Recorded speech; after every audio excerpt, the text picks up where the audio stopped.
Today in this video we are going to show you how to fix your Sony TV if it's not turning on and you're just seeing a blinking red light.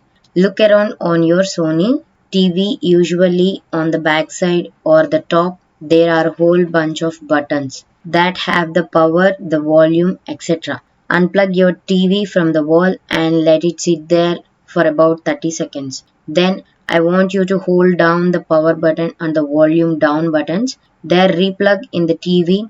Now keep holding those buttons while you plug it in. Let it power up for about 30 seconds or so. Then you can release the buttons.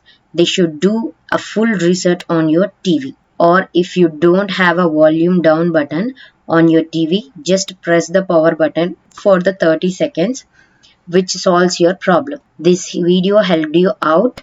Please leave a like and comment down below if this worked for you. Thanks for watching.